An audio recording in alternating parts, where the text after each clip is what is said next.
Back in 2015, when Game Domain first started and there was no direction or any quality put into videos, a large portion of the content, which is now long gone from the channel, was on Flash games. One of these videos is Spongebob Ball Game, Joe's miniseries Part 2, which as you can see is of incredibly high quality. I also have no idea where Part 1 went. But anyway, if you're around my age, you likely grew up with Flash games that were either official, like something you may have seen on the Cartoon Network website or Nickelodeon website, both topics I would like to cover someday, or unofficial games you have played on something like Newgrounds. I got my first taste of Flash games back in 2005 or so when I was obsessed with Spider-Man and found some game I can barely remember now that was some level-based game based on the Sam Raimi movies.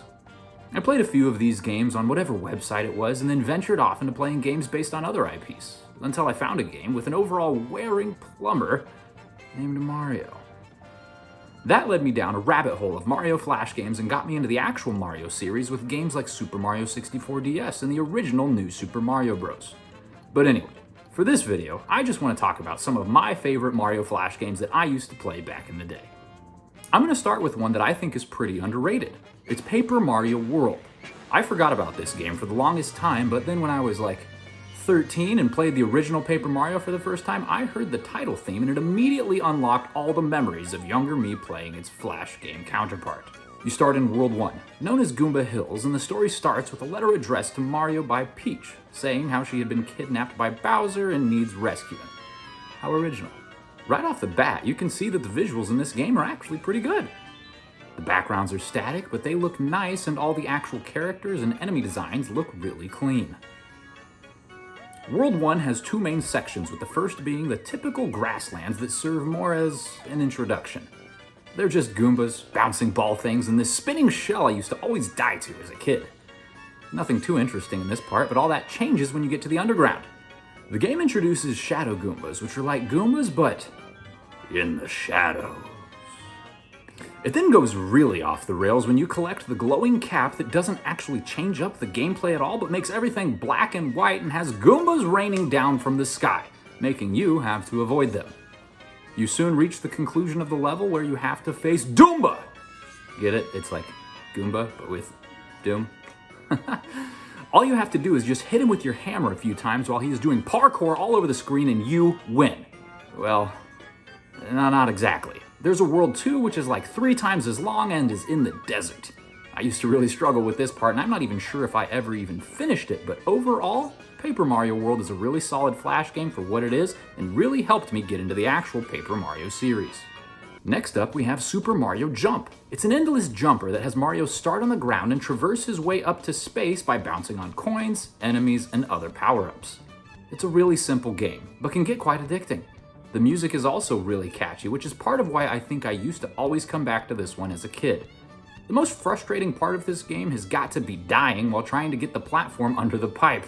When you go high enough in a section, there is a beam that you need to go up and around and get onto, and you can't go through, and I have died so many times this way. Remember all those cheaply made mobile games from the early 2010s where you'd be driving a car or a motorcycle across steep slopes trying to avoid tipping over?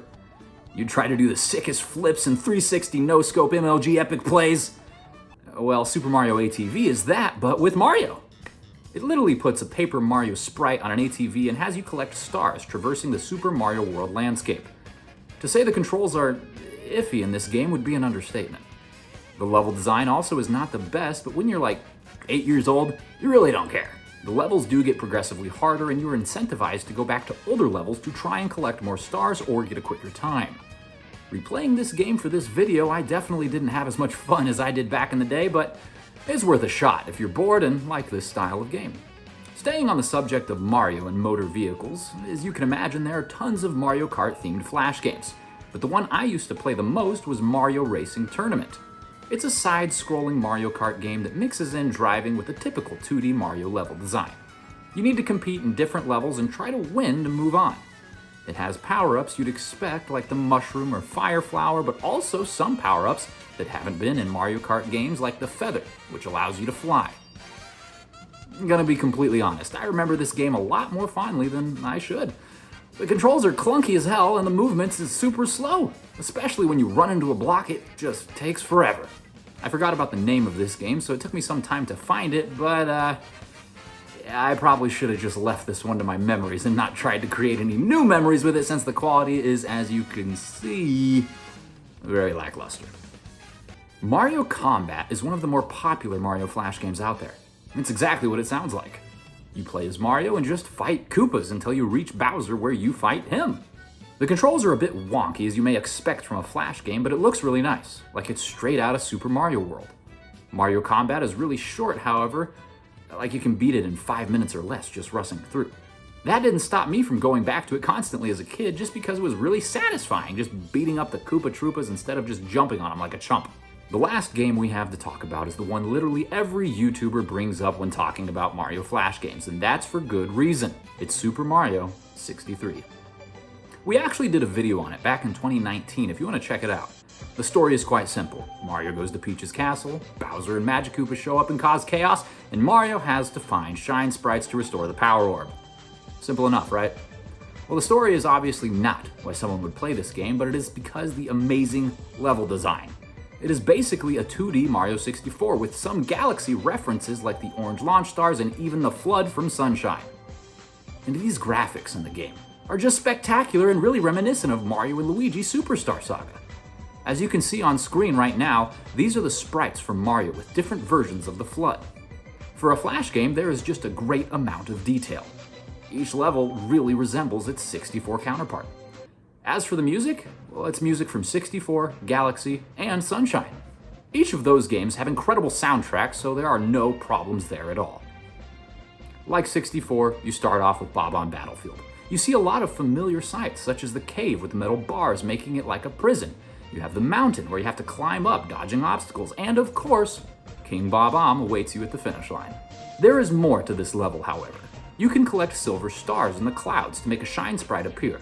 You can go in a Sunshine-like secret level where you do some precise platforming. Overall, this was a really great introductory level to show you some of what you will be seeing later in the game. They all somehow feel like they are just 2D versions of 3D levels and also something completely different.